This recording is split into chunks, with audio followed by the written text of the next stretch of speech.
بسم اللہ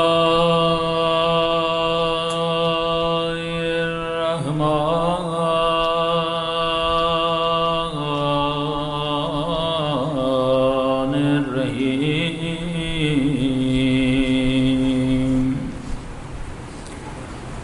الحمد للہ رب العالمین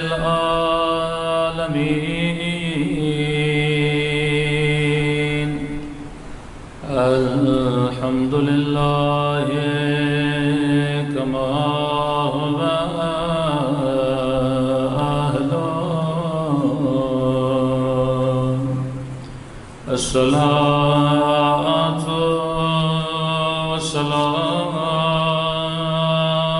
على سيد المرسلين وخاتم النبيين أبي القاسم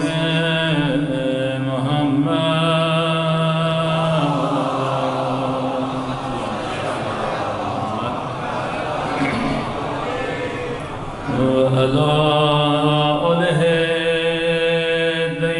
الطيبين الطاهرين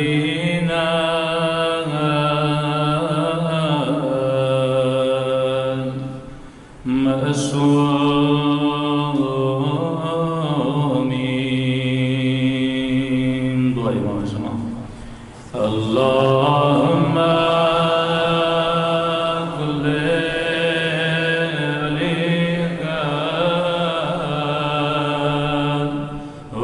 ابن الحسن صلواتك عليه وعلى آبائه في هذه الساعة وفي كل وليا وحافظا وقائدا ودليلا وعينا حتى تسكنه أرضك وتمتعه فيها طويلا برحمتك يا أرحم الراحمين صلى الله عليه وسلم.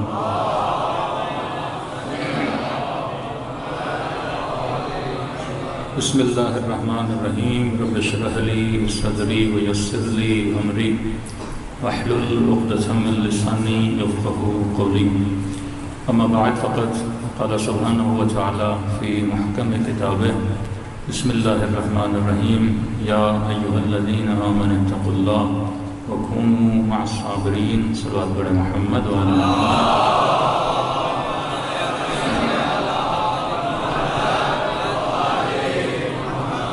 دعا ہے پروردگار عالم اس ماہ عظیم میں ہم سب کی عبادتوں کو قبول فرمائے اور جس مقصد زندگی کو لے کر فرش عزا بچھایا جاتا ہے اپنے گھروں سے سفر کر کے اس فرش عزا پہ آپ تشریف لاتے ہیں خدا ان مقاصد میں ہم سب کو کامیابیاں کامرانیاں نصیب فرمائے.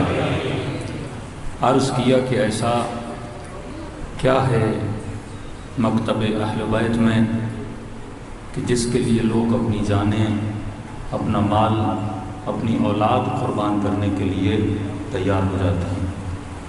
یہ عزاداری امام حسین کسی معجزے سے کم نہیں ہے کہ 1400 سال کے سفر میں واقع کربلا کے بعد کتنی جانیں نام حسین پہ قربان ہوئی. یعنی آج کا اہل بیت کا ماننے والا جس نے کوئی حضرت موسیٰ کی لکڑی کو اژدہا بنتے ہوئے نہیں دیکھا۔ آج کے شیعہ نے کوئی ایسا معجزہ نہیں دیکھا کہ سمندر کو راستہ بنا کے نبی ہمیں کوئی معجزہ دکھائیں۔ آج کے شیعہ نے شق القمر ہوتے ہوئے نہیں دیکھا۔ آج کے شیعہ نے سورج کو پلٹتا ہوا نہیں دیکھا۔ لیکن یہ غم معجزہ ہے کہ ہم نے کچھ دیکھا نہیں، پر ہم وہ کچھ کر رہے ہیں کہ جنہوں نے دیکھا تھا وہ بھی نہیں کر رہے تھے۔ یعنی عصا کو اژدہا بنتے ہوئے دیکھا، موسیٰ کو ید بیضا کرتے ہوئے دیکھا، ان تمام تر کے باوجود بھی وہ قوم بچھڑا پرست بن گئی۔ سورج کو پلٹتا ہوا دیکھا، چاند کے 2 ٹکڑے دیکھے، لیکن ان معجزات کے بعد بھی معاشرہ اتنی پستی میں چلا گیا کہ اپنے نبی کے نواسے کا قاتل بن گیا۔ لیکن آج یہ پختہ ایمان جو آپ کے وجود میں ہے، یہ رنگ ولایت اہل بیت ہے، یہ حرارتاً فی قلوب المؤمنین ہے، یہ اللہ کا ارادہ ہے کہ خدا کبھی بھی حسین کی محبت کی حرارت کو بجھنے نہیں دے گا۔ کہ ایک طرف دنیا کی دولت، دنیا کا میڈیا، طاقتیں، کہ جہاں کہیں بھی اہل بیت کا ماننے والا ہے اسے قتل کر دیا جائے، کہ 10 دن مجالس میں صرف مظالم پہ اگر پڑھا جائے کہ حجاج ابن یوسف کا زمانہ، بنو امیہ، بنو عباس، عثمانیہ کا زمانہ، اس کے بعد آج کے جبہت النصرہ، آج کا داعش، آج کا طالبان، یعنی مظالم اتنے ہیں کہ پڑھتے پڑھتے مجالس کا وقت کم ہو جائے گا، لیکن آپ گن نہیں پائیں گے کہ کتنے ہزاروں شیعوں کو قتل کر دیا گیا۔ ایک طرف اتنا زور، لیکن اس کے باوجود آپ دیکھتے ہیں کہ دن بدن عاشقان امام حسین میں اضافہ ہو رہا ہے۔ لوگ موت کے خوف سے سیاسی جماعتیں چھوڑ دیتے ہیں، لیڈروں کو چھوڑ دیتے ہیں، لیکن یہاں لوگ گلے کٹواتے ہیں پر حسین کو چھوڑنے کے لیے تیار نہیں ہوتے۔ یہ نظریے کی مضبوطی، یہ عقیدے کی مضبوطی، یہ پختگی کہاں سے آتی ہے؟ یہ اللہ کا ارادہ ہے کہ قرآن کی آیت ہے کہ اگر تم اپنے دین کو چھوڑ دو گے تو خدا ایک ایسی قوم بھیجے گا جن سے اللہ محبت کرتا ہوگا اور وہ بھی اللہ سے محبت کرتے ہوں گے۔ اور کہا کہ مومنین کے لیے ان کے دل نرم ہوں گے، لیکن کفار کے لیے ان کے دل بہت سخت ہوں گے۔ اور آج واقعاً آپ دیکھا جائے، اگر اتحاد بین المسلمین کی تنظیمیں بنائیں تو مکتب اہل بیت کے چاہنے والوں نے بنائیں، اگر اتحاد کا پیغام دیا تو علی والوں نے دیا۔ ہم نے اگر فلسطین کا مظلوم مسلمان وہاں پہ تڑپ رہا تھا، ہم نے یہ نہیں دیکھا کہ وہ ہم مسلک ہے، ہم مکتب ہے، ہم نے صرف یہ دیکھا کہ مسلمان ہے کہ نہیں ہے۔ وہ پیغام امام حسین فرمائے مظلوم کہیں پر بھی ہو، کونوا للظالم خصما وللمظلوم عونا، کہ ظالم کے لیے دل میں دشمنی رکھنا اور مظلوم کے لیے دل میں ہمدردی رکھنا۔ کبھی بھی مسلک اور مذہب کی بنیاد پہ ہم نے تفریق نہیں کی، ہم نے صرف یہ دیکھا کہ اگر حسین نے کہا ہے مظلوم کا ساتھ دیا جائے تو ہم نے فرمان حسین پہ اطاعت کی ہے، اور اگر کہیں پر بھی مظلوم تھا اس کی شیعیان اہل بیت کے چاہنے والوں نے مدد کی ہے، وہ چاہے مظلوم فلسطین میں ہو، وہ چاہے مظلوم شام میں ہو، وہ چاہے مظلوم یمن میں ہو۔ تبھی پروردگار عالم کا وعدہ تھا کہ ایسی قوموں کو خدا کیا عطا کرتا ہے؟ عزت عطا کرتا ہے۔ یہ رنگ اگر آپ کے اندر موجود ہے، بقول امام خمینی کہ اگر محرم اور سفر نہ ہوتا تو اسلام نہ ہوتا۔ یہ مکتب عقل ہے۔ جذابیت اس مکتب میں کیوں ہے؟ کشش اس مکتب میں کیوں ہے؟ کیونکہ یہ مکتب جو چیزوں سے بھرا ہوا ہے، ایک تو اس مکتب میں حکمت ہے، دوسرا اس مکتب میں عقلانیت ہے۔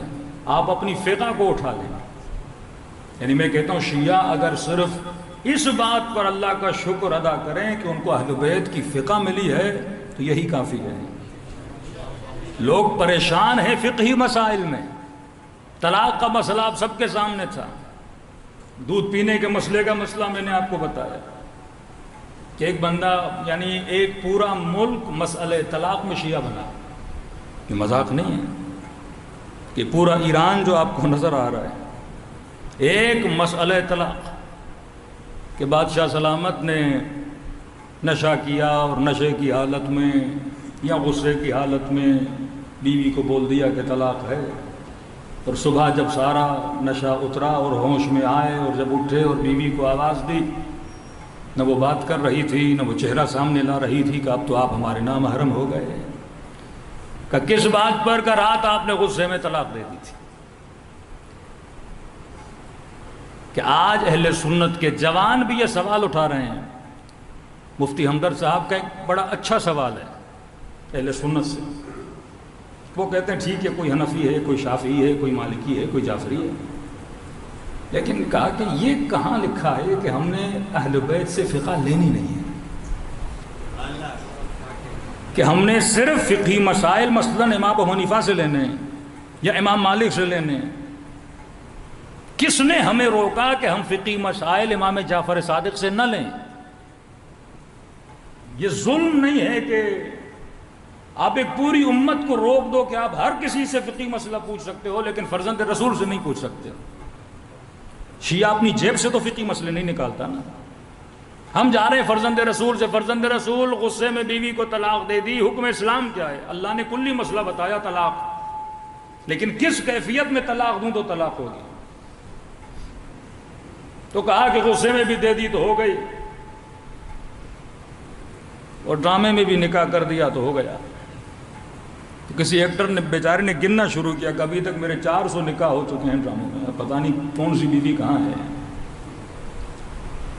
الجھنوں کی شکار ایک ایسی فقہ، لیکن یہاں آپ شکر خدا ادا کریں کیونکہ اس فقہ کا ربط اہل بیت علیہ الصلوۃ والسلام، اور اہل بیت حکمت اور عقل کے منافی کوئی حکم نہیں دیتے تھے. کہا کہ فلاں فقہ کا مفتی صاحب کہتے ہیں حلالہ ہوگا، فلاں فقہ کا مفتی صاحب کہتے ہیں حلالہ ہوگا. کہ جناب ہوش میں نہیں تھا، غصے میں تھا، مذاق میں بول دیا، کبھی غصہ بھی آ جاتا ہے کہ نہیں اب تو حلالہ ہوگا. کہ کوئی تو فقہ ہوگی جس سے میری عقل بھی ملے، میرے وجود کا سسٹم جو خدا نے مجھے دیا ہے کہ جناب کوئی میں معاملہ بھی کرتا ہوں، عقد معاملے کا نام ہے، فسخ عقد فسخ معاملے کا نام ہے. یہ ٹشو کا ڈبہ ہے، آپ اس کے مالک ہو، میں کہتا ہوں میں نے خریدنا ہے، معاملہ عقد باندھوں گا کہ جناب کتنے کا بیچو گے؟ آپ نے کہا 200 روپے کا. میں نے کہا 200 کے عوض میں نے آپ سے ٹشو کا ڈبہ خریدا، میں اس کا مالک ہوں. اب فسخ عقد بھی کرنا ہے تو اسی ہوش و حواس میں فسخ عقد کرنا ہے. کہا نکاح کے لیے گواہ کی ضرورت نہیں، لیکن طلاق کے لیے گواہ کی ضرورت ہے. آج کسی خاتون کو بول دیا کہ میں نے آپ کو طلاق دی بغیر گواہ کے، اور کل وہ کسی اور سے جا کے نکاح کرے اور پھر آپ کھڑے ہو جائیں کہ جناب میں نے تو طلاق نہیں دی ہے، پھر کیا ہوگا؟ نکاح اتنا سینسیٹیو نہیں جتنی طلاق سینسیٹیو ہے. جنگل میں ایک مرد ایک عورت آپس میں ملتے ہیں، آپ کہیں کہ بھئی گواہ جب تک نہیں ہے تب تک نکاح نہیں ہوگا، وہ کیسے رہیں گے؟ کہ نہیں، نکاح کے لیے گواہ ضروری نہیں ہے شریعت اعتبار سے. عورت ہے وہ بول سکتی ہے کہ اتنے حق مہر کے عوض میں آپ کے نکاح میں آتی ہوں، وہ کہتا ہے مجھے قبول ہے، دیٹس اٹ، بات ختم ہو گئی. میاں بیوی ہیں، عقد ہے. جس طرح سے ٹشو پیپر عقد ہے، جس طرح آپ گلاس لیتے ہو عقد ہے، قرارداد ہے. لیکن اب اسی جنگل میں اسے چھوڑنا چاہتا ہے، اس میں گواہ کی ضرورت پڑے گی، کیونکہ کل مرد بھی مکر سکتا ہے، عورت بھی مکر سکتی ہے. کہ کوئی تو فقہ ہوگی جو یہ کہے کہ نہیں ہو سکتا. کہاں؟ بغداد میں، عراق میں ایک فقہ ہے، فقہ جعفری، اہل بیت کے ماننے والے ہیں، ان کے یہ کہانیاں نہیں ہیں. پھر کہا کہ بلاؤ قصہ، آپ سب نے سنا ہوا ہے، اسی ایک مسئلے کی وجہ سے. کہا کہ 3 مرتبہ بول دیا طلاق ہے تو طلاق 3 کاؤنٹ ہوں گی. تو میں نے کسی مفتی صاحب سے کہا، میں نے کہا اگر اس نے 100 بار بول دیا تو پھر کتنی طلاقیں کاؤنٹ ہوں گی؟ کہ نہیں وہ معاملہ الگ ہے، 100 بار بولے گا لیکن کاؤنٹ 3 ہی ہوں گی. میں نے کہا ہم بھی یہی کہتے ہیں، چاہے 1000 بار بولے کاؤنٹ 1 ہی ہوگی. طلاق میں نے ٹشو کا ڈبہ لیا، اس کے فسخ کا معاملہ 1 بار ہوگا. یہ تھوڑی ہے میں بولوں کہ 10 بار میں نے ٹشو پیپر آپ کو واپس کیا. خریدا 1 بار ہے، واپس بھی 1 بار ہی ہوگا. پھر دوبارہ خریدوں گا، پھر واپس کروں گا، یہ 2 بار ہوا. پھر تیسری بار خریدوں گا، واپس کروں گا، یہ 3 بار ہوا. میں نے کہا یہ تو بالکل ایسے ہے کہ جب مشرف کو کسی پاکستان کے جج نے سزا سنائی اور بڑی فرسٹریشن میں اس نے شاید سزا سنائی، غصہ تھا اور غصے کا اظہار اس نے اپنے قلم سے کیا کہ پتہ نہیں اتنی بار سزا دی جائے. ہوتا ہے نا کہ بعض مجرموں کہتے ہیں 100 بار پھانسی دی جائے. جناب پھانسی تو 1 ہی بار ہوتی ہے، موت 1 ہی بار آنی ہے. آپ 100 بار آپ لٹکاؤ فرق نہیں پڑتا. اسی طرح طلاق جب دی وہ ایک طلاق ہے، چاہے 1000 بار بولے میں نے آپ کو طلاق دی، وہ ایک ہی طلاق ہے. پھر نکاح ہوگا، پھر دوبارہ طلاق ہوگی، پھر تیسری بار نکاح ہوگا، پھر تیسری بار طلاق دے گا. اب اسلام کہتا ہے کہ لفظ حلالہ اسلام میں نہیں، اب اسلام کہتا ہے کسی اور مرد سے جا کے شادی کر. اس عورت کو بھی کہتا ہے کہ جب 3 بار آنے کے بعد جانے کے بعد تمہارا مزاج نہیں ملا، اب تمہارے لیے یہ ہے کہ جا کے اپنے لیے کسی اور شوہر کا انتخاب کر. عقلانی مسئلہ ہے. آپ نے ایک نوکر رکھا، نہیں بنی، آپ نے نکال دیا، پھر کہا صاحب جی معاف کریے گا دوبارہ رکھ لیجیے، آپ نے دوبارہ رکھا.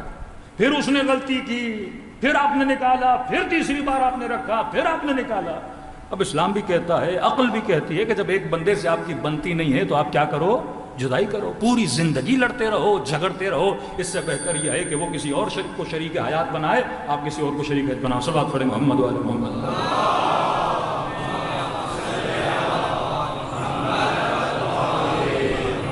تو یہ مکتب عقل، مکتب حکمت. اسی طرح کئی مسائل ہیں.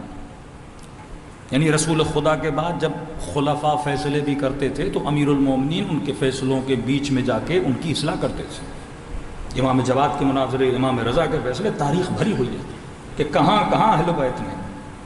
یہاں تک کہ جنگ قادسیہ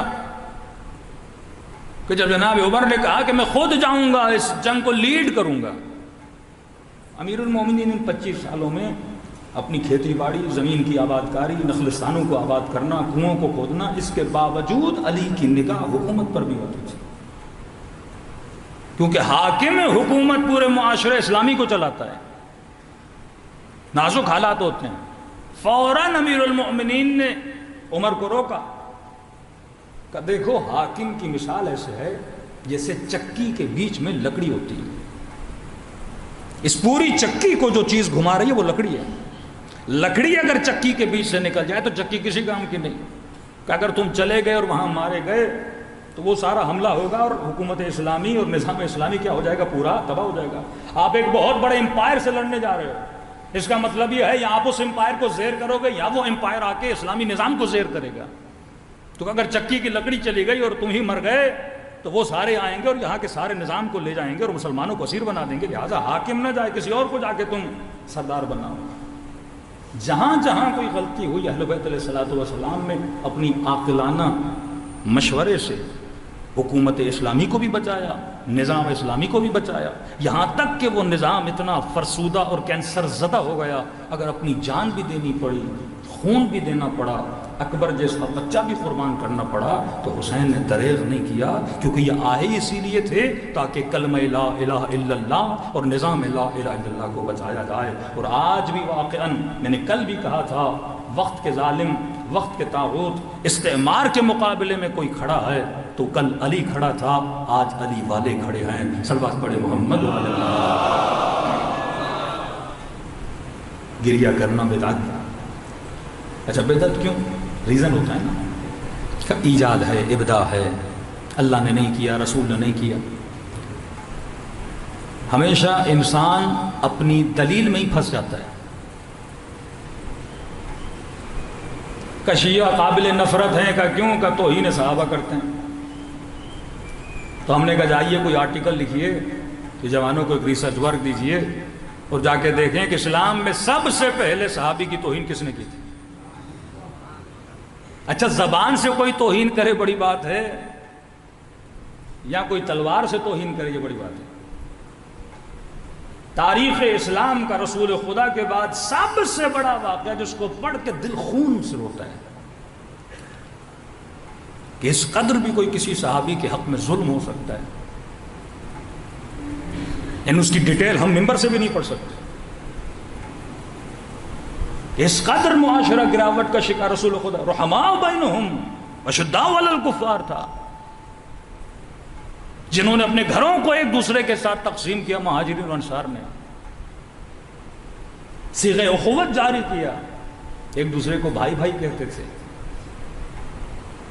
یہ مذاق نہیں ہے کہ مکے کے لوگ جب مدینے جاتے ہیں انہوں نے کسی نے اپنے نچلا طبقہ دیا، کسی نے گھر کا اوپر والا طبقہ دیا، اسی طرح گھر تقسیم کیے، آدھی آدھی روٹی کر کے کھایا. شاہ ابی طالب میں بڑی زحمتوں کے ساتھ رہے، لیکن رسول کے جانے کے بعد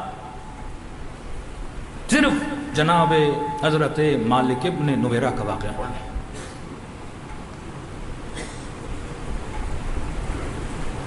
کتنی مظلومیت سے ان کو مارا جاتا ہے۔ اب باتوں کو گھمانے کی بڑی کوشش کی گئی کہ جنگ میں مارے گئے، لیکن تاریخ یعقوبی پڑھیں، تاریخ طبری پڑھیں، البلازری پڑھیں، متفق علیہ اپنے باغ میں بیٹھے تھے رشتہ داروں کے ساتھ، اچانک خود کو محاصرے میں پایا۔ اسلام کا حکم ہے کہ زکوٰۃ رسول خدا کے زمانے میں رسول کو دی جائے، پھر اختلاف بنا کہ رسول کے بعد خلیفہ کون ہے۔ کچھ امیر المومنین کو مانتے تھے، کچھ وقت کے خلیفے کو مانتے تھے، انہوں نے کہا ہم زکوٰۃ نہیں دیں گے۔ اب کوئی زکوٰۃ نہیں دے رہا، کیا اسے قتل کر دیا جائے گا؟ اور کون؟ صحابی رسول۔ اور جب گھیرے میں آ گئے، ان کی زوجہ شکل و صورت میں بہت خوبصورت تھیں، تو جو مارنے آیا ان کو مخاطب کر کے کہا کہ اس عورت کے لیے تم مجھے مارو گے؟ کہا نہیں، کیونکہ تم زکوٰۃ نہیں دیتے خلیفے کو، لہٰذا اسی لیے میں تمہیں قتل کروں۔ قتل کیا۔ اسی رات ان کی زوجہ سے، اب کوئی نکاح بولتا ہے، کوئی کیا بولتا ہے، جو بھی بولے، جس دیگچے میں کھانا بن رہا تھا اس کے نیچے ان کا کٹا ہوا سر رکھا، اور اس کے بعد کھانا کھا کے صبح روانہ ہو گئے۔ سب سے پہلے جس نے فریاد بلند کی اس واقعے پہ امیر المومنین تھے۔ مسئلہ امیر المومنین سے علی کی عدالت کا تھا، اتنی اکثریت سے امیر المومنین کو حاکم بنایا، پھر کیوں اختلاف بنا؟ وہی طلحہ، وہی زبیر، یہ کاوشیں جناب طلحہ اور زبیر کی ہیں کہ امیر المومنین کو حاکم بنایا جا رہا ہے۔ پھر امیر المومنین کے مقابلے میں آیا جاتا ہے، ایک بڑی جنگ کھڑی کی جاتی ہے۔ مولا نے کہا مجھے حاکم نہ بناؤ، اگر میں بنا تو عدالت رسول کو قائم کروں گا۔ کہ مولا کی شہادت کے بعد جب امام حسن علم خلافت کو بلند کرتے ہیں تو امیر شام لوگوں کو بلا کے 3 بیان دیتے ہیں کہ تم حسن کے بابا کو نہیں جانتے، علی نے عربوں کو دیا کیا ہے؟ 3 جنگیں علی نے لڑی، پہلی جنگ اصحاب رسول سے جمل، دوسری جنگ صفین ہم سے، تیسری جنگ نہروان قاریان قرآن حافظان قرآن جن کے ماتھوں پہ سجدوں کے نشان تھے، تم علی کی طرف جا رہے ہو۔ یہ سچ ہے کہ علی نے 3 جنگیں مسلمانوں سے لڑی، لیکن یہ تو سوچو کیوں؟ کہ علی نے کوئی غنائم نہیں لائے، نہ روم سے، نہ ایران سے لڑے، نہ مصر سے لڑے۔ پچھلی حکومتوں نے غنائم دیے، خلیفہ ثانی کے زمانے مسلمان امیر ہو چکا تھا، اتنی کنیزوں کی بھرمار، غلاموں کی بھرمار، پیسے کی بھرمار، کہ جب جناب زبیر دنیا سے جاتے ہیں اس قدر سونا زبیر کے گھر میں تھا کہ گھٹنوں پہ توڑ توڑ کے ان کا سونا تقسیم کر کے ان کی اولاد کو دیا گیا تھا۔ مصر میں الگ گھر، مدینے میں الگ گھر، شام میں الگ گھر، لیکن علی کے پاس کیا تھا؟ علی سردار جنگی تھے، رسول خدا کے زمانے میں جنگیں لڑی، کچھ جمع نہیں کیا، غنائم ملے۔ کہ جناب سیدہ نے علی سے کہا کہ عورتیں کہتی ہیں علی کو سب سے زیادہ مال غنیمت ملتا ہے، لیکن علی جب تم گھر آتے ہو تمہارے ہاتھ خالی ہوتے ہیں۔ کہاں جو جتنا مال تھا اسے اتنا ملتا ہے، لیکن نبی کی بیٹی جب آتا ہوں تو راستے میں غریب بھی تو ہوتے ہیں، تقسیم کر دیتا ہوں۔ اہل بیت کا اکنومیکلی سسٹم مضبوط کرنے کے لیے اللہ کی طرف سے نبی نے اپنی بیٹی کو فدق دیا تاکہ کم از کم ان کا نظام اس کی آمدنی سے چلے۔ جب فدق واپس ہوا پھر عمر ابن عبدالعزیز نے واپس، کہتے ہیں کہ عمر ابن عبدالعزیز کی سب سے بڑی غلطی یہ تھی کہ فدق واپس کیا۔ واپس کرنے کا مطلب یہ تھا کہ حق تھا تبھی تو دیا، اگر نہیں ہوتا تو واپس نہ کرتے۔ 25 سال امیر المومنین نے زحمت کی، کنویں بنائے، نخلستان آباد کیے، زمینیں آباد کی، پلاننگ آف 25 ایئرز، اور 25 سال کے بعد جب وہ باغات اور درخت بڑے ہوئے ان کے نخلوں سے امام حسن نے اپنا باغ بنایا، اور کوئی ایسا غریب نہیں تھا جو مدینوں میں حسن کے دروازے پہ کھانا نہ کھاتا ہو۔ مولا ایک مضبوط اکنومیکل سسٹم بنا کر گئے اور دے کر گئے۔ کیوں 3 جنگیں امیر المومنین نے مسلمانوں سے لڑی؟ کیونکہ علی کربلا دیکھ رہے تھے، علی ایک فاسد معاشرہ دیکھ رہے تھے، ایک کینسر زدہ معاشرہ دیکھ رہے تھے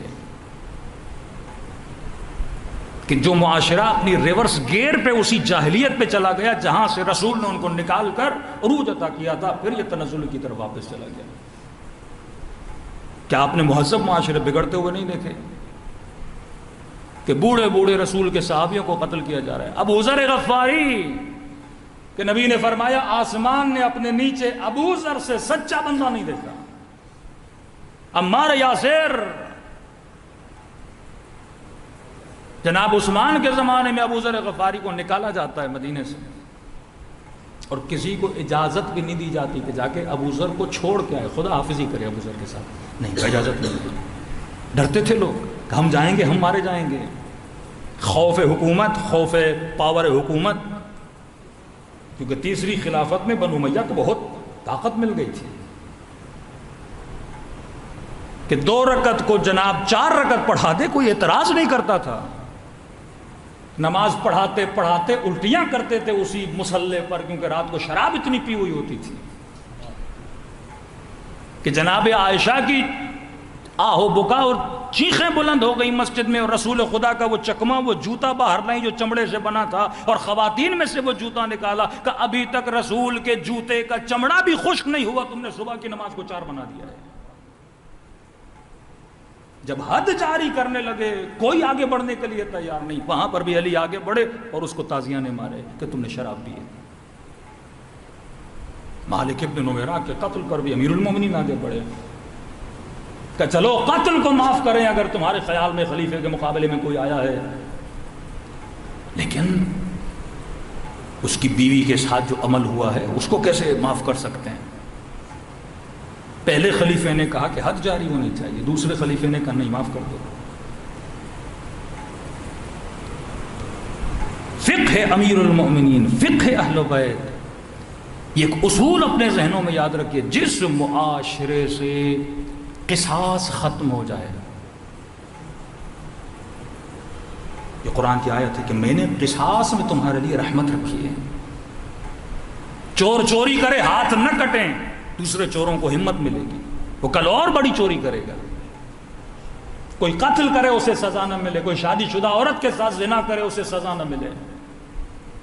تو قرآن کی صریح ترین آیت ہے کہ میں نے قصاص میں، سزا میں تمہارے لیے حیات رکھی ہے، زندگی رکھی ہے۔ آج پاکستانی معاشرہ مردہ معاشرہ کیوں ہے؟ کیونکہ یہاں قصاص نہیں ہے، سزا اور جزا کا کوئی قانون ہی نہیں ہے۔ اللہ کہتا ہے فی القصاص، قصاص میں نے حیات رکھی ہے، زندگی رکھی ہے۔ جب قصاص نہ ہوا پھر حجاج ابن یوسف جیسے لوگ پیدا ہوئے، جب قصاص نہ ہوا تو یزید جیسے لوگ پیدا ہوئے، جب قصاص نہ ہوا تو منصور جیسے لوگ پیدا ہوئے، اور ظلم اندر ظلم، ظلم اندر ظلم کرتے گئے، اور معاشرہ کثافتوں اور نجاستوں میں گھرتا گیا۔ 3 جنگیں امیر المومنین نے۔ جناب عمر کی بات ہے کہ اگر خالد زندہ ہوتا تو میں اسے خلیفہ بناتا۔ ایک جنگ ہے، جا کے آپ خود اسٹڈی کریں، جنگ ذات العیون، 1000 آنکھیں نکالی گئی تھی اس جنگ میں، نام پڑا ذات العیون، آنکھوں والی جنگ۔ دل پتھر ہو چکے تھے ظلم کر کر کے معاشرے میں، اب دل میں نرمی تھوڑی آئے گی، وہ چاہے حسین کا گلا ہو۔ اگر مالک ابن نویرہ کا سر کٹ سکتا ہے تو حسین کا بھی کٹ سکتا ہے۔ ہانی بن عروہ 90 سال کے بوڑھے کہ غربت میں جناب ابو ذر غفاری اس دنیا سے چلے جاتے ہیں۔ ایک ایک واقعہ دل خون امیر المومنین روتے تھے۔ اب امیر المومنین جب حکومت پر آئے، سب سے پہلی جنگیں، دیکھیں کچرا جب تک آپ گھر سے صاف نہیں کرو گے آپ نئے لوگوں کو کیسے لاؤ گے؟ اب بولے مولانا کراچی بڑا صاف ہے، بڑا اچھا ہے، بڑا بہتر ہے، لیکن ایک بارش بتاتی ہے کہ اس شہر میں گند کتنا ہے، گٹر ابل آتے ہیں۔ وہ گٹر زدہ معاشرہ جو وہ علی اسے دیکھ رہے تھے،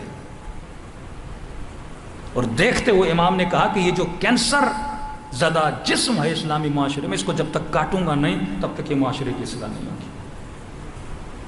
1 سال جنگ صفین چلی ہے، 1 سال اس 1 سال کے 100 دن جو آخری دن تھے، دن رات امیر المومنین لڑیں، دن رات۔ 1 سال میں یہ ہوتا تھا وقفہ ہوتا تھا، دن کو لڑ لیا رات کو سوتے تھے، رات کو لڑ لیا دن کو سوتے تھے، وقفہ۔ لیکن آخری دن امیر المومنین کا نہیں، دن اور رات دونوں لڑو گے۔ جتنی جلدی چاہتے تھے اس معاشرے کی اصلاح کرنا، کیونکہ علی دیکھ رہے تھے یہ معاشرہ کہاں جا رہے ہیں۔ اگر اسلامی معاشرے کی اصلاح نہیں ہوئی، لوگ اسلام گریز ہو جائیں گے، اسلام سے دور ہو جائیں گے، جس طرح آج آپ دیکھ رہے ہیں۔ آج پورے پاکستان کا آپ سروے کریے، کسی سے پوچھئے آپ کون سا اسلام چاہتے ہو، جوان کہتا نہیں چاہیے بھائی، ملا اعظم نہیں چاہیے ہمیں۔ اسلامی حکومت بنے گی تو طالبان جیسی ہوگی، اسلامی حکومت بنے گی تو داعش جیسی ہوگی، یہ تو گلے کاٹتے ہیں، یہ بم پھوڑتے ہیں، یہ لوگوں کو مارتے ہیں، یہ خواتین پہ ظلم کرتے ہیں، ان کے اندر نہ غیرت ہے، یہ سنگ دل ہیں، کوئی نہیں چاہتا۔ لیکن یہاں بولو لبرلزم، ہاں بھائی ایکسیپٹ ہے، سیکولرزم کہتے ہیں ایکسیپٹ ہے، کم از کم جان تو نہیں لیتے، لوگوں کو تو نہیں مارتے۔ یہی مسلم پاکستان میں رہتا ہے تو گالم گلوچ، قتل و غارت، لیکن یہاں سے UK جاتا ہے، آسٹریلیا جاتا ہے، ویسٹرن ورلڈ میں جاتا ہے، وہاں پہ کچھ نہیں کہتا۔ آپ انگلینڈ چلے جائیں، ان کی مسجدوں میں نمازیں بھی پڑھیں گے، کوئی دھکا دے کے نہیں نکالے گا۔ آسٹریلیا چلے جائیں، ان کی مسجدوں میں نمازیں پڑھیں، کوئی آپ کو باہر نہیں نکالے گا۔ کیوں؟ کیونکہ جس نظام میں جزا اور سزا ہو وہاں بندہ بندہ بن جاتا ہے، جہاں قانون ہو، اور جہاں قانون نہ ہو وہاں پہ قتل حسین بھی ہو جاتا ہے، وہاں 4 سالہ بچیوں کو بھی تماچے مارے جاتے ہیں۔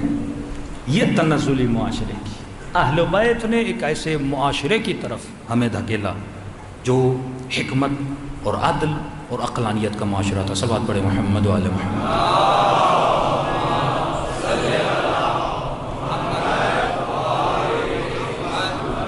اب ایک روایت ہے جس میں اہل بیت علیہ السلام، یہ جو آپ گریہ کرتے ہیں اس کی ایک تقسیم بندی بڑی پیاری۔ میری عادت ہے ہمیشہ عقل سے گفتگو کرنا، اور کیونکہ day by day social media کا زمانہ ہے، ہم عقل و عقلانیت، جتنا معاشرہ عقلانیت کی طرف بڑھے گا آٹومیٹیکلی وہ اہل بیت کے قریب ہوگا، یعنی اس سے کوئی کسی کو روک نہیں سکتا۔ کہا نا جاء الحق وزهق الباطل ان الباطل کان، باطل نے جانا ہے، جہالت نے جانا ہے، عدالت نے آنا ہے۔ کہ کسی موٹیویٹر اسپیکر نے مثلا بڑا شوشہ چلا پاکستان میں، کہا کہ 98% خواتین جاہل ہیں۔ ہاں اب ہیں نہیں ہیں وہ ایک الگ بحث ہے، لیکن کیوں ہیں میں اس پہ آنا چاہ رہا ہوں۔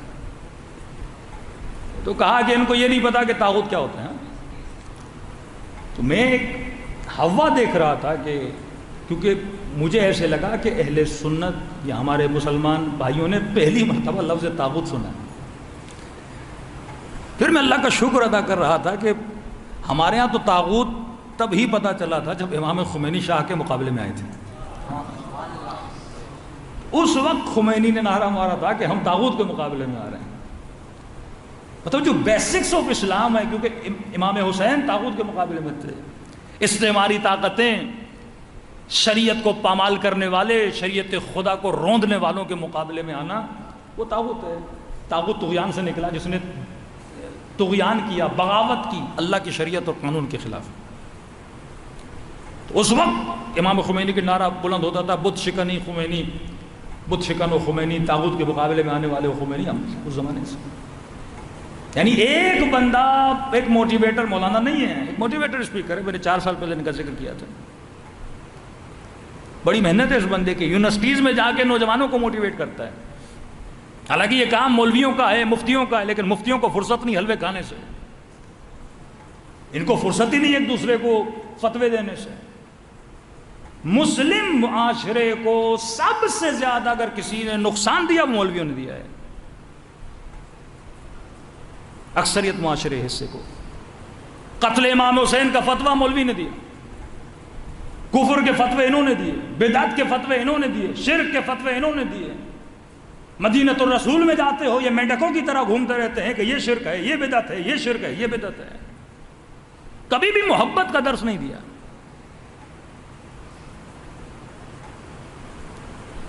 جہاد کا فتویٰ دے کے پورے پاکستان کو افغانستان کا دشمن بنا دیا۔ اس قدر افغانی نفرت کرتے ہیں پاکستانیوں سے، آپ کی سوچ ہے، ہم رہے ہیں ان کے ساتھ۔ پوری قوم کے برین کو برین واش کر کے آج KPK اور بلوچستان کا پورا بیلٹ اس طرح نہیں تھا. اسلام کو داڑھی اور صرف نماز تک محدود کر کے اور ان کے دلوں میں اپنے مسلمان بھائیوں کو یہ نفرت کو بھر دینا. تو اب ایک بندہ صحیح بات بھی کرے اور وہ سارے اس کے مخالف ہو جاتے ہیں، کیونکہ کسی کو آئینہ دیکھنا اچھا نہیں لگتا. پہلا اصول امام حسین نے بتایا، آمر بالمعروف انہی عن المنکر. کشیو یاد رکھنا، کامیاب تب رہو گے جب ایک دوسرے کو اپنی برائیاں بتاؤ. جب تمہارے اندر سے یہ عادت نکل گئی، اگر نقد پذیر نہ بنے، کوئی تنقید کرے، تم نے تنقید کو ایکسیپٹ نہیں کیا تو کبھی ترقی نہیں کر پاؤ گے. معاشرہ ترقی تب کرتا ہے، غلطی کی سب کے سامنے بولو میں نے غلطی کی. برائی ہے، برائی کو ایکسیپٹ کرو. جب ایکسیپٹ کرو گے تو اگلا اسٹیپ اصلاح کا اسٹیپ ہے. ہر نہیں بنتا جب تک غلطی کو نہ مانے. المعروف ما امرتم بہ والنہی ما نہیتم عنہ والمنکر ما نہیتم عنہ. بولا معروف ہو جو آپ نے کہا، منکر ہو جس سے آپ نے روکا کہ ایک دوسرے کی کیا کیا کرو، اصلاح کیا کرو. بہت اچھا سوال اس جوان نے مسلم معاشرے سے کیا. معاشرہ کیوں تباہ ہوا؟ کیونکہ آپ نے اولی الامر کسے مانا؟ معصوم کو مانا. یعنی ان کے پڑھے لکھے مفتی ممبر پہ آ کے کہتے ہیں رسول کی حدیث ہے، اگر کوئی حاکم بن جائے، چاہے وہ کالا حبشی ہو، چاہے اس کے بال کشمش جیسے ہوں، چاہے فاسق ہو، تمہیں حق نہیں اس کے خلاف تلوار اٹھاؤ. یہ ڈائریکٹ اٹیک کس پر ہے؟ حسین ابن علی پر. چاہے فاسق ہو، چاہے کالا حبشی غلام ہو، کیونکہ عرب مسلمان تو بن گئے تھے لیکن تعصب ابھی تک ختم نہیں ہوا تھا کہ کالا ہمارا حاکم کیسے بن سکتا ہے. اور یہ نبی کہیں گے، مطلب اپنی حدیث میں اظہار انزجار کریں گے کسی کالے سے. کیونکہ عرب کالوں سے نفرت کرتے تھے اور غلاموں کو خرید کے رسول نے آزاد کیا. یہ نماز کے بعد جو آپ مصافحہ کرتے ہیں، اس کا ون آف دا ریزن یہ ہے کہ نماز میں بیٹھ تو گئے تھے پر کہتے تھے کالے سے ہاتھ نہیں ملائیں گے، غلام ہے ہمارا. کل غلام تھا، گھر میں برتن دھوتا تھا، آج میرے ساتھ آ کے بیٹھا ہے اور میں ہاتھ ملاؤں. کنی مصافحہ کرو، کہ کالے سفیدی کی جنگ کو ختم کرو. اور کیا کیا رسول نے ان کے ساتھ؟ کہ اب نماز پر بھی تب آؤ گے جب بلال جیسا کالا تجھے بلائے گا. محمد والے محمد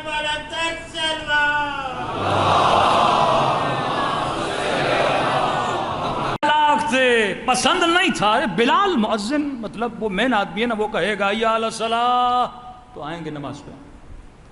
کہتے تھے یا رسول اللہ یہ تھوڑا توتلا ہے، کوئی اور نہیں ملا آپ کو، بدل دیں. کہ اشہد نہیں کہنا آتا، اشہد کہتا ہے، اشہد ان لا الہ الا اللہ، اشہد ان محمد رسول اللہ. بدل دیں اس کو. نبی نے کہا نہیں، اللہ کے لیے بلال کا سین بھی شین ہے. سین و بلال شین، اللہ کے لیے اس کا سین بھی شین ہے. انتظار تھا کہ محمد کب دنیا سے جاتے ہیں. خود اسٹڈی کریں کہ جناب عمر کو جس نے مارا وہ کون تھا؟ اجمی تھا، ایرانی تھا. فتوحات ہوئی نا، ایران فتح ہوا، غلام بھرمار غلاموں کی. زکوٰۃ جب ملتی تھی جزیہ دیا جاتا تھا. جزیے میں بھی تفریق تھی کہ عرب کو اتنا ملے گا، عجم کو اتنا ملے گا.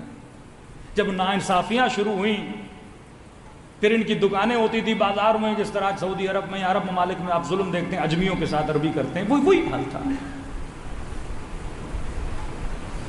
آتا تھا کوئی اس کے دکان کو چھیڑ کے چلا جاتا تھا، کوئی کیا کرتے تھے. تو اس نے وہ اپنی کارروائی کر دی.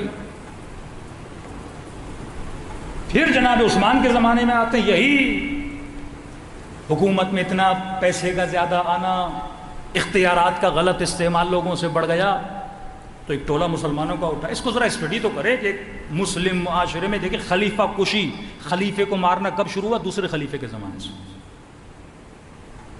ابو بکر طبعی موت دنیا سے چلے گئے، عمر کو مارا گیا، عثمان کو مارا گیا، امیر المومنین کو قتل کر دیا گیا. آگے آپ جاتے ہیں، قتل ہی قتل ہے، قتل ہی قتل ہے. اچانک ایک سوسائٹی ایک اینگل سے اٹھتی ہے، دوسرے اینگل پہ کیسے جاتی ہے؟ کیونکہ عدالت جب سوسائٹی میں نہیں رہتی ہے، پیسہ جب سوسائٹی میں زیادہ آ جاتا ہے، پھر ٹارگٹ کلنگز بھی ہوتی ہیں، سب کچھ ہوتا ہے، پیسے کا غلط استعمال. تو یہ مکتب عقل جس میں کالے اور سفید کی تفریق نہیں تھی، تعصبات کو مٹایا گیا کہ جناب جون کیا ہی کرم ہے میرے آقا حسین کا، اتنی محبت غلاموں سے کہیں نظر نہیں آتی۔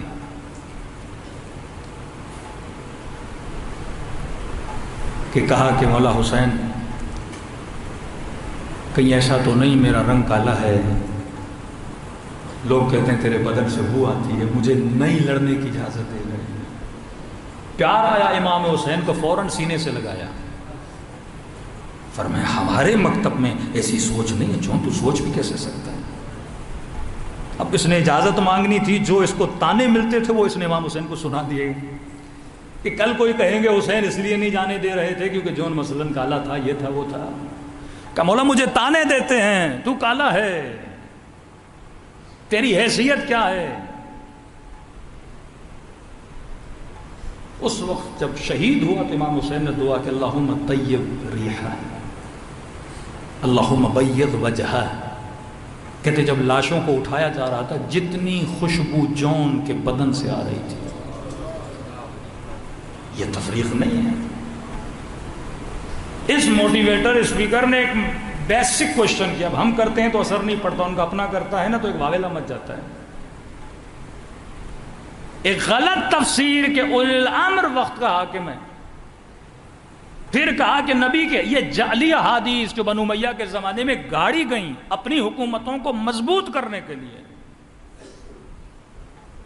جس طرح کے کرپٹ حکمران، دھاندلی زدہ حکمران پارلیمنٹ بناتے ہیں، پھر قوانین بناتے ہیں اپنے مفاد میں، عوام کے لیے نہیں، اپنے کیسز کو ختم کرنے کے لیے، عوام کے لیے نہیں۔ اسی طرح لوگوں کو بلایا گیا، دھڑا دھڑ حدیثیں 70,000 حدیثیں نقل کی۔ کسی نے کہا بھائی اتنا نہیں کرو کہ کل لوگ کسی بات پہ یقین ہی نہ کریں، کہ رسول نے کہا اگر کوئی ایسا حاکم بن جائے جو کالا بھی ہو، مطلب اظہار نفرت، کالا پھر کا گنگری کشمش جیسے بال ہوں جس طرح افریقن کے بال ہوتے ہیں، ایسا بھی ہو، فاسق بھی ہو، لیکن تمہیں حق نہیں اس کے خلاف قیام کرو۔ سند بنا دی کہ حاکم چاہے یزید جیسا بھی ہو تو قیام کرنا کیا ہے؟ حرام ہے۔ قاضی شریح نے کس بنیاد پہ فتویٰ دیا؟ اطیعوا اللہ و اطیعوا الرسول و اولی الامر منکم، اللہ کی اطاعت کرو، رسول کی اطاعت کرو، اولی الامر کی اطاعت کرو۔ کہ آج صاحب امر مطلب صاحب حکومت کون ہے؟ یزید ہے، اور حسین یزید کے مقابلے میں آئے ہیں، الیاذ باللہ ثم الیاذ باللہ۔ جس طرح مالک ابن نویرہ کو کہا یہ مرتد ہو گیا، اس لئی نے لکھا کہ حسین بھی دین سے خارج ہو گئے۔ جس طرح مالک ابن نویرہ کے قتل کو جائز قرار دیا، اسی طرح کہا کہ حسین ابن علی کا قتل بھی کیا ہے؟ جائز ہے۔ پھر وہ مظلومیت بھری آواز امام زین العابدین کی آتی ہے کہ میرا بابا سلام سننے کے لیے ترس گیا تھا، کہتے تھے نہیں یہ مسلمان نہیں ہے۔ اب اس پورے کینسر زدہ معاشرے سے حسین نے آپ کو نکال کر ایک عقل کی محفل میں لا کے بٹھا دیا ہے۔ یہ سجدہ شکر ادا کرنے کی بات ہے۔ کیا پتہ آج ہم بھی انہی لوگوں میں ہوتے ہیں۔ جس طرح ایک معاشرہ ہے آپ کے سامنے، اہل بیت سے دشمنی کرنے والا، ان کے دشمنوں سے محبت کرنے والا، لیکن اس پورے جھرمٹ سے آپ کو نکالا اسی مجلس اذان ہے، اسی قربانی خون امام حسین نے اور اہل بیت علیہ الصلوۃ والسلام کی تدبیر نے، کہ آج واقعا آپ کی نسلیں عقل کی حکومتوں اور عقلانیت کے اندر جی رہی ہیں اور اہل بیت علیہ الصلوۃ والسلام کی فرما برداری میں زندگی گزر رہی ہے۔ صلوات پڑھے محمد و آل محمد۔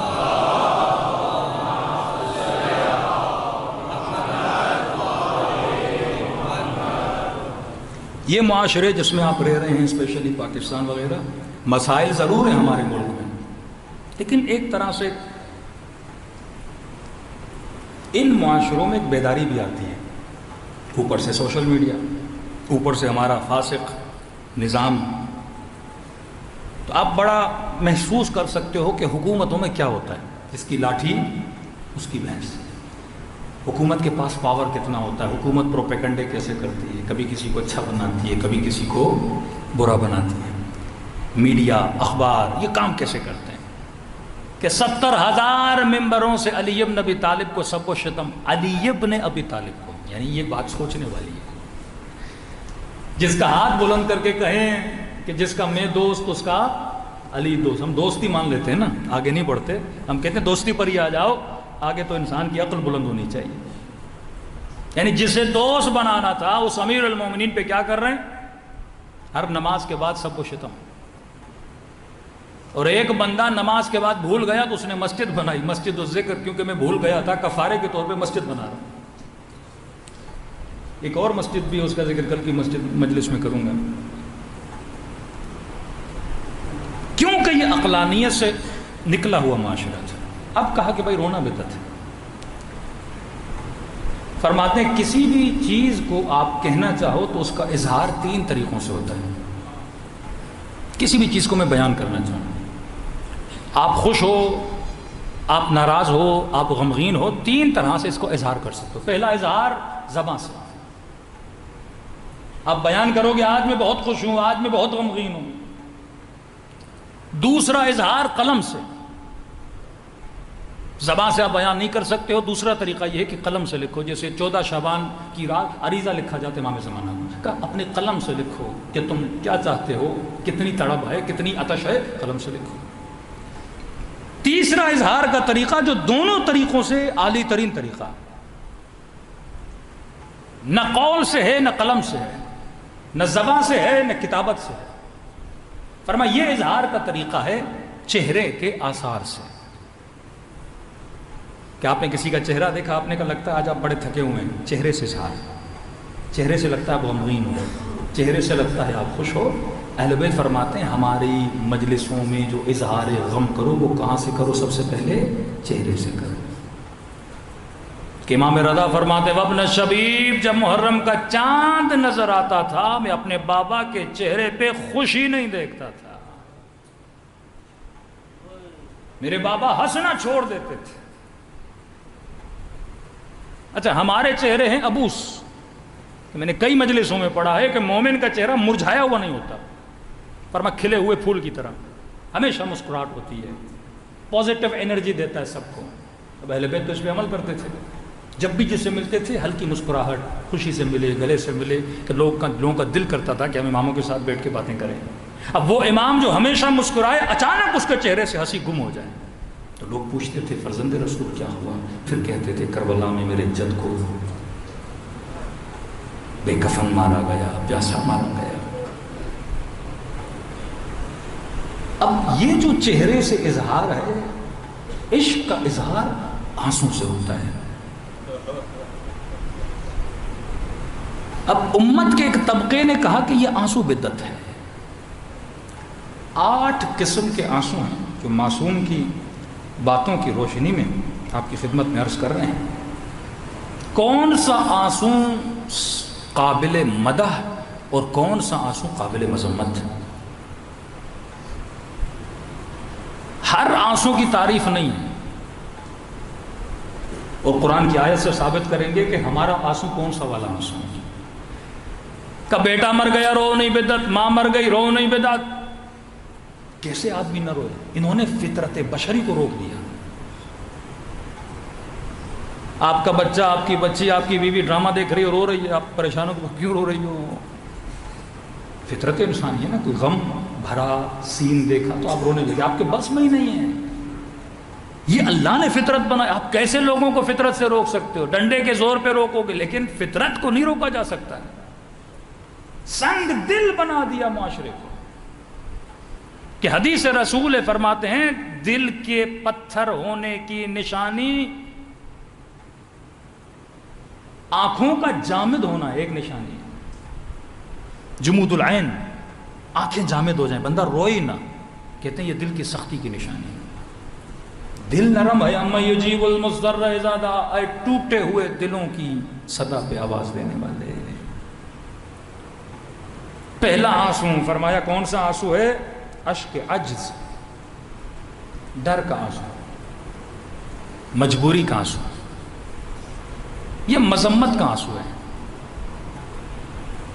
کئی لوگ ہیں جو ڈر کی وجہ سے روتے ہیں. جناب کمیل کو پکڑا گیا نہیں روئے, جناب ہانی ابن عروہ کو پکڑا گیا نہیں روئے, جناب مسلم ابن عقیل کو زندانی کیا گیا نہیں روئے. جناب میثم تمار کو پکڑا گیا، نہیں روئے۔ آپ کو پورے سفر میں نظر نہیں آتا کہ سیدہ زینب کے ہاتھوں میں رسیاں تھیں، وہ روئی ہوں رسیوں کی وجہ سے، نہیں، کھڑے ہو کر یزید کے مقابلے میں خطبہ دیا۔ ایسی شجاعت سیدہ زینب کی آپ کو علی کی اولاد میں نظر آتی ہے، کبھی نہیں روئے۔ زخم پڑے، تلواریں لگیں، حاکم کھڑا کر دیتا تھا کہ میں اس کے چہرے پہ رونا لاؤں، یہ میرے سامنے گڑ گڑائے، معافی مانگے، نہیں روئے جناب مسلم۔ اور جب کوفے کی عمارت پر لے گئے اور مسلم کی نگاہ کربلا کی طرف پڑی، اب آنکھوں سے آنسو آئے، وہ اور آنسو ہیں، یہ آنسو جو ڈر کی وجہ سے بہے ہیں۔ مامون کا بھائی تھا امین، فاسق تھا، فاجر تھا، جب جنگ ہوئی دونوں بھائیوں میں تو اس کو زندان میں ڈالا، اندھیرا تھا زندان میں، تھوڑا اس کو نظر آیا تو اس کا ایک بندہ اس کو نظر آیا، احمد جو اس کے نیچے کام کرتا تھا، کہ تم بھی یہاں ہو، کا مجھے بھی گرفتار کر دیا گیا۔ یہ شخص کہتا امین جو بادشاہ تھا، کہتا اس طرح کانپ رہا تھا کہ کہیں مجھے مار تو نہیں دیں گے، کہتا میں اسے حوصلہ دے رہا تھا، امید دے رہا تھا کہ نہیں تم خلیفہ کے بھائی ہو، تجھے کیسے مارا جائے گا۔ کہتا صبح کی اذان ہونے والی تھی، میں نے کہا امین میں نماز شب پڑھوں، کہیں صبح کی نماز کے بعد مجھے قتل نہ کر دیا جائے۔ شیخ عباس قمی جب اس واقعے کو نقل کرتے ہیں تو ایک بریکٹ کھولتے ہیں کہ ایک فاسق بادشاہ کا وزیر تھا، اسے پتا تھا صبح مجھے پھانسی ہونی ہے، اور نماز شب کی اسے فکر تھی کہ تم تو علی کے چاہنے والے ہو، تم تو حسین کے ماننے والے ہو۔ کبھی کبھی دشمن ایک ایسی جگہ پہ چلا جاتا ہے تو کہنے پر آ جاتے ہیں کہ ہمیں ان جگہوں پہ ہونا چاہیے، اور اس نے کہا میں نماز پڑھوں۔ امین نے کہا کہ شدت خوف کی وجہ سے کانپ رہا تھا، رو رہا تھا، اور کہا کہ مجھ سے دور نہ جاؤ، میرے ساتھ ہو کے نماز پڑھو، مجھے خوف آ رہا ہے۔ سپاہیوں نے حملہ کیا، حملہ کر کے اسے اٹھایا، فریاد کرنا انا ابن عم رسول اللہ، میں رسول کے چچا کا بیٹا ہوں، مجھے قتل نہ کرو، میں مامون کا بھائی ہوں، مجھے قتل نہ کرو، هل من حیلۃ، کوئی ہے مجھے بچانے والا؟ کہ اس کا سر قلم کر دیا اور مار دیا، اور رو کے مرا۔ یہ ہے خوف کا آنسو، ڈر کے آنسو، یہ جو قابل مذمت ہیں۔ 99 میں جب پاکستان میں ماشاءاللہ لگا اور مشرف نے جب نواز شریف کو پکڑا تو سب نے دیکھا ہوگا رو کس طرح رہا تھا۔ یہ جو آنسو یہ مذمت کا آنسو ہے، یہ ڈرپوک حکمران۔ کچھ ایسے حکمران نہیں روتے، کچھ ہیں جو روتے ہیں۔ یہاں سے انسان کی بہادری اور انسان کی بزدلی کا پتہ چلتا ہے۔ دوسرا آنسو اشک تصویر، دھوکے کا آنسو۔ اردو میں بڑا محاورہ ہے نا کہ مگر مچھ کے آنسو، مگر مچھ کے آنسو۔ کبھی کتاب ہے حیات الحیوان پڑھا کریں، کیوں بولا جاتا ہے مگر مچھ کے آنسو؟ مگر مچھ ایک آنسو بہاتا ہے جس کو تصویر بولا گیا، دھوکے کے آنسو۔ جب یہ شکار پہ جاتا ہے تو اپنا جفت، اپنی مادہ کو اپنی پیٹھ پہ بٹھاتا ہے، اور شکار کر کے جب شکار کھاتا ہے تو اس کا پیٹ حد سے زیادہ بھر جاتا ہے، اور جب پیٹ بھر جاتا ہے تو واپسی مادہ کو اپنی پیٹھ پہ بٹھا کے لے نہیں جا سکتا کیونکہ وزن بہت زیادہ ہو جائے گا۔ پیٹ اپنا بھی بھرا ہوا ہے، اوپر سے اس نے بھی کھانا کھایا، وہ بھی اس کی پیٹھ پہ بیٹھے، اب کیسے لے جائے؟ تو اپنی واپسی پہ جانے سے پہلے، کیونکہ جا نہیں سکتا وہ اس کی پیٹھ پر ہے، اپنی مادہ کو گرا کے قتل کر دیتا ہے، اور قتل کرنے کے بعد اس کے جنازے پہ بیٹھ کے روتا ہے۔ کہتے ہیں یہ مگر مچھ کے آنسو ہیں۔ خود ہی قتل کیا اور خود ہی کیا کر رہا ہے؟ رو رہا ہے۔ مامون نے امام رضا کو شہید کیا، پھر امام رضا کے لیے مجلس رکھی، اور پھر رونے لگا، فرزند رسول دنیا سے چلے گئے۔ کہ یہ ہیں مگر مچھ کے آنسو۔ بچپن میں آپ نے بہت مگر مچھ کے آنسو بہائے ہوں گے۔ اسکول میں جب ٹیچر مارتے تھے تو بعض بچے پہلے سے رونا شروع کر دیتے ہیں تاکہ ہمارے یہاں سے بچ بچاؤ ہو جائے۔ جنگ بدر، مد مقابل کے ایک سپاہی کو پکڑ کے رسول کے سامنے لایا گیا۔ رسول نے کہا سزا دو، جیسے اس نے سزا کا سنا فوراً کہا یا رسول اللہ میرے بچے چھوٹے ہیں، یا رسول اللہ میں مر جاؤں گا، میرے بچوں کا کیا ہوگا؟ مجھ سے غلطی ہو گئی، میں آگے کبھی آپ کے مقابلے میں نہیں آؤں گا، کبھی کفار مکہ مشرکین مکہ کا ساتھ نہیں دوں گا، مجھ پہ رحم کریے، رحم کریے۔ اب وہ رسول جو رحمتوں للعالمین ہے کہ ٹھیک ہے معاف کر دیا، آگے سے نہ کرنا۔ باہر گیا، لوگوں نے کہا بچ گئے، کہا جھوٹی کا رو رہا تھا، مجھے پتا تھا مسلمانوں کا نبی بڑا رحم دل ہے، معاف کر دیا۔ کہ اتنی اچھی ایکٹنگ کہ جان بچانی تھی۔ جنگ احد میں پھر پکڑا گیا، دور سے جیسے اس کی نگاہ رسول پہ پڑی وہیں سے اس نے رونا شروع کر دیا۔ نبی نے کہا نہیں، مومن ایک سوراخ سے 2 بار ڈسا نہیں جانتا، اسے سزا دو، سزائے موت دی، اسے مار دیا۔ اشک تزویر، دھوکے کا آنسو۔ تیسرا آنسو اشک ندامت، شرمندگی کا آنسو۔ اب جو آنسو آئیں گے 7 آنسو آگے، یہ اچھے والے آنسو۔ اشک ندامت، یہاں گناہ کیا بندہ نادم ہوا، اللہ کہتا ہے یہ قابل قبول ہے۔ خطا کی، کسی مومن کے ساتھ ظلم کی، اللہ کہتا ہے اگر شرمندگی معاف کرتا ہوں۔ چوتھے امام کے اتنے پیارے جملے، فرمایا اللہ کی آواز آتی ہے مجھے گنہگاروں کی رونے کی آواز اپنے ملائکوں کی تسبیح سے زیادہ پسند ہے۔ یا غیاث المستغیثین، کا گناہ کیے ہیں، آجا اشک ندامت بہا، خدا معاف کر دیتا ہے۔ لیکن کہا کہ 2 طرح کی ندامت ہے، جلدی والی ندامت اچھی، دیر والی ندامت بری۔ اور جعفری امام حسین نے بلایا ایسے کہ کربلا میری مدد کر، نہیں کیا۔ جب واقعہ ہو چکا، اب کربلا پہنچا اور اس نے کربلا کی زمین پہ لاشوں کو دیکھا، اب رونے لگا، اے کاش میں حسین کی مدد کے لیے آتا، لیکن اب فائدہ نہیں رہا۔ ایک شخص نے جھوٹی نبوت کا دعویٰ کیا، لوگوں کو کہا میں نبی ہوں۔ جب اسے احساس ہوا کہ میں نے غلط کیا ہے، اس نے اپنے سارے مریدوں کو جمع کیا جو اسے نبی ماننے لگے، اور کہا کہ دیکھو میں جھوٹ بول رہا تھا، میں نبی نہیں ہوں۔ اب مسئلہ یہ ہوتا ہے بعض اوقات مرید اتنے پکے ہوتے ہیں کہ پھر مرشد کی بات کو بھی نہیں مانتے۔ کہا کہ میں نے جھوٹ بولا، میں شیطان کے دھوکے میں آیا، میں نبی نہیں ہوں۔ مریدوں نے کہا نہیں، آپ تو ہو ہی نبی، یہ آپ کی تقویٰ ہے، یہ آپ کی انکساری ہے کہ آپ مانتے نہیں۔ اللہ نے وحی بھیجی، کہا میرے نبی جا کے اسے کہہ دے اب یہ ندامت کسی کام کی نہیں ہے، جب تک ان کو واپس سیدھے راستے پہ نہیں لاتے میں خدا بھی تجھے معاف نہیں کروں گا۔ جناب حر اشک ندامت،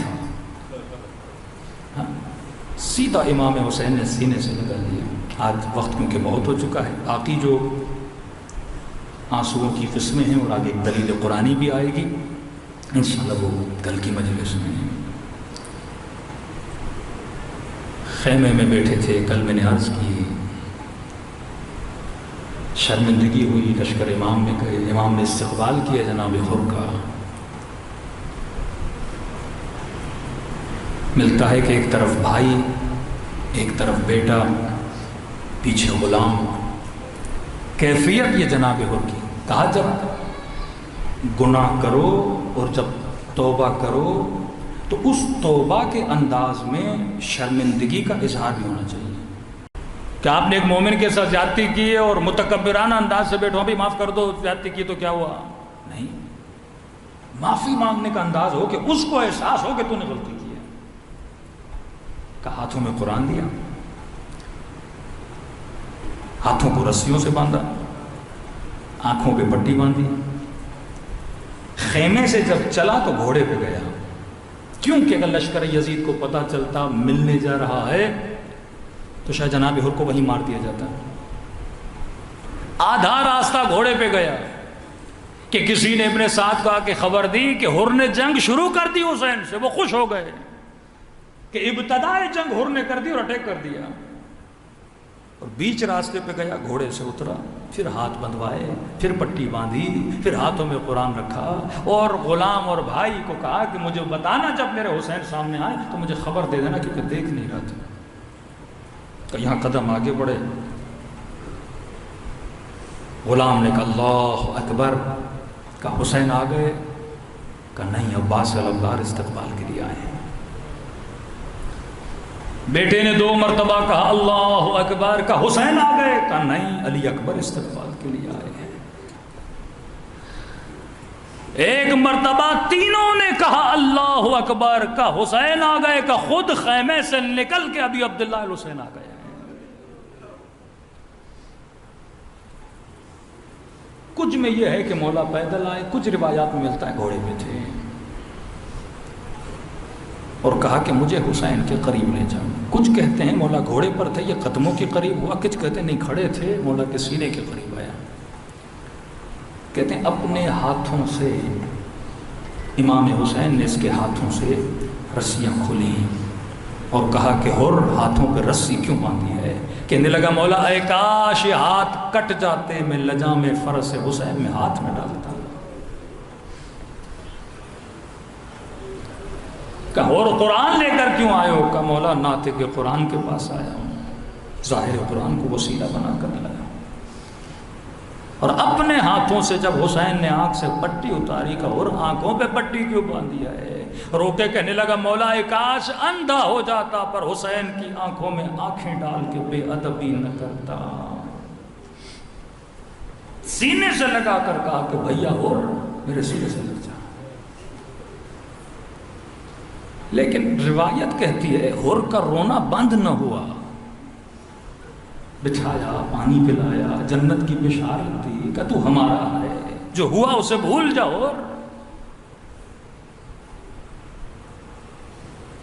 کہ مولا تکلیف ختم نہیں ہو رہی۔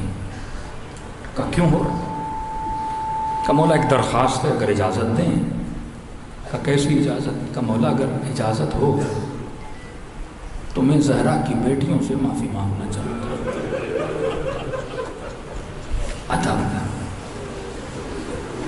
ادب لوگوں کو بہت آگے لے جاتا ہے۔ امام نے کہا اور یہ اہل بیت کا گھرانہ ہے، یہ ہو نہیں سکتا کہ حسین معاف کرے، میری بہن نہ کرے، میری بیٹیاں نہ کرے، یہاں اتباع کامل ہے۔ کہ مولا علم ہے لیکن تسلی نہیں مل رہی، چین نہیں مل رہا۔ کہ مولا اجازت ہو اعلان کریں، میں خیموں کے بیچ میں جا کے بیٹھوں گا، ایک معافی مانگ لوں، مجھے سکون سے دنیا سے جانا چاہتا ہوں۔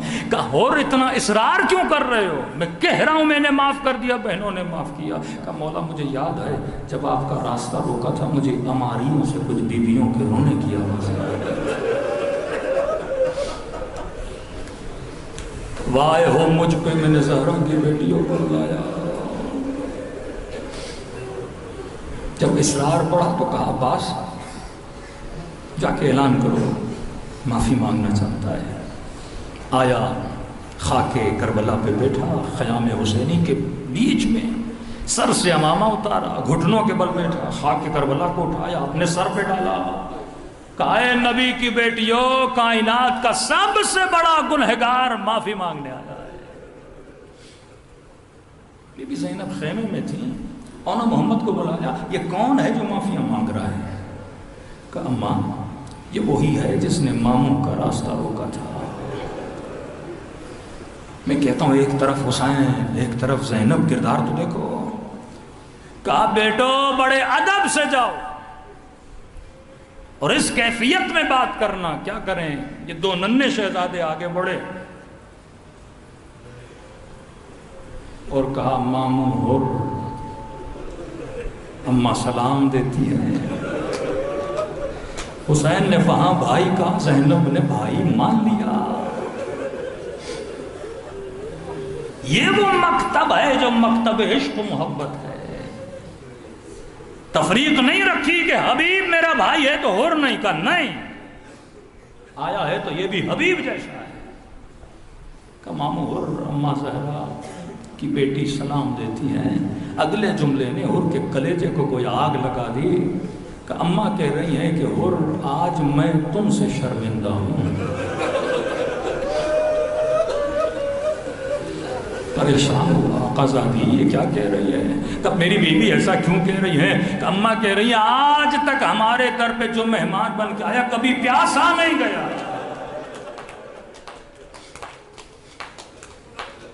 کیا کریں آج پلانے کے لیے پانی ہی نہیں ہے۔ یہ ہیں زینب کبریٰ، ان کے دروں پہ آئے ہو، یا وجیہن عند اللہ اشفع لنا عند اللہ۔ دلوں کو کربلا کی طرف روانہ کریں، ایسے سلام کریں جیسے سیدہ زینب نے سلام کیا۔ آواز تھوڑی بڑھا دیں مائکروفون۔ السلام علی الحسین وعلی علی ابن الحسین وعلی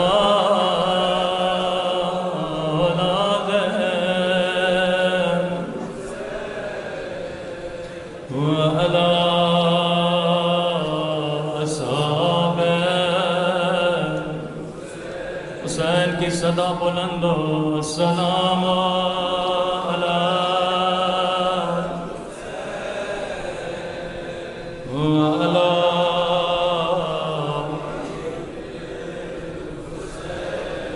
وعلی اولاد الحسین وعلی اصحاب، سب مل کے السلام علی الحسین وعلی علی ابن وعلی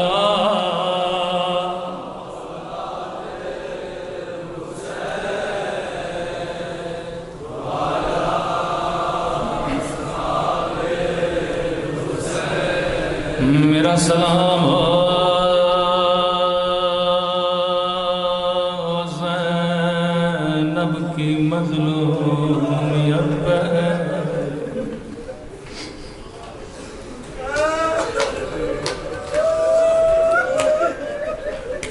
دو جملے مصیبت کے پڑھوں گا، رونے کا حق آپ نے ادا کر دیا۔ جب کبھی دل کرے رونے کا تو تھوڑی سی زیارت ناہیہ ضرور پڑا کرے۔ فرمایا سلام علی شیب الخضیر، میرا سلام اس داڑھی پہ جو خون سے رنگین ہو چکے تھے۔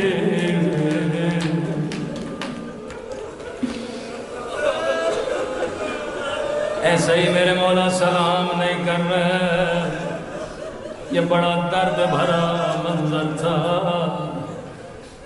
راوی کہتا ہے صبح سے شام تک جب لاشیں اٹھا کے تھک چکے حسین، تھوڑی دیر کے لیے میرے مولا نے سانس لینا چاہیے تاکہ دوبارہ جنگ کر سکیں۔ اتنے میں ایک لائن حسین کی پیشانی پہ پتھر مارا، خون فوارہ کر کے حسین کی پیشانی سے جاری ہوا۔ پھر مولا نے جب خون صاف کرنا چاہا، راوی کہتا ہے حرملہ نے تیر میرے مولا کو مارا۔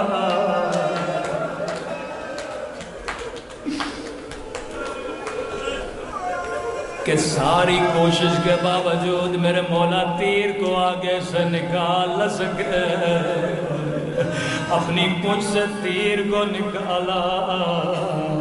دوسرا سلام مولا فرماتے میرا سلام اس چہرے پہ جو گھوڑے سے زمین پہ گرا تھا۔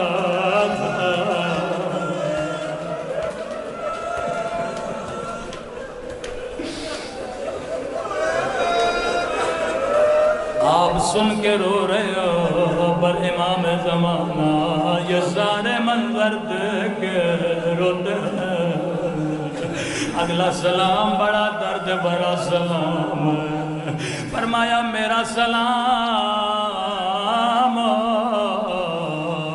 ان زخمی کلائیوں پہ جنہیں رسیوں سے باندھا گیا تھا.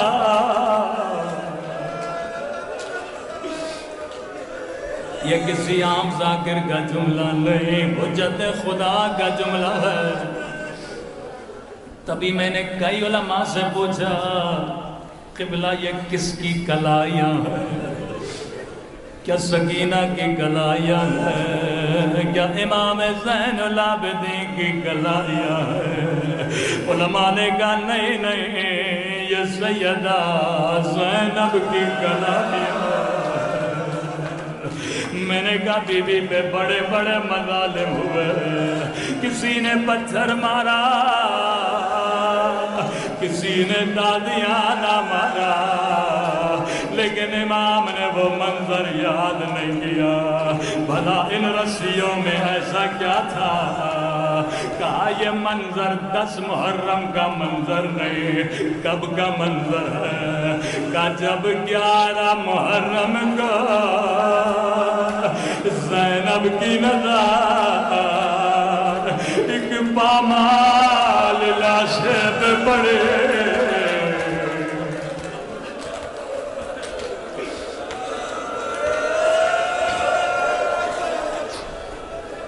اب جو پڑھوں گا روایت کے جملے کہا جیسے بھائی کے لاشے پہ نگاہ پڑے.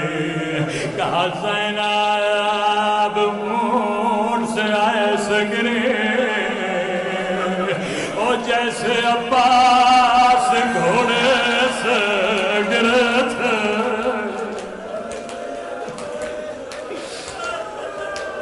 آپ قدیمی مومنوں سمجھ گئے لیکن شاید کوئی جوان مجھ سے اعتراض کرے مولانا یہ آپ نے کیا پڑھ دیا کہ زینب عباس کی طرح گری.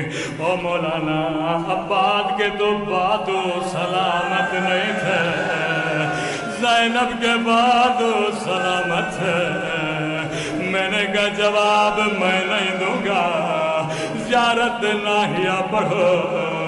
امام زمانہ فرماتے ہیں میرا سلام ہو میری ان پھپھیوں پہ اور جن کے ہاتھوں کو ان کی گردنوں سے باندھا گیا. زینب ایسے گری جیسے عباس گرے تھے.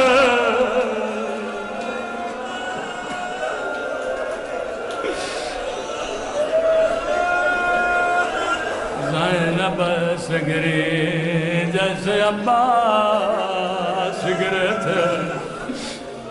میں کسی جگہ مجلس پڑھ رہا تھا مومن روتا روتا کھڑا ہو گیا کہنے لگا مولانا ایک فرق ہے زینب کے گرنے میں عباس کے گرنے میں.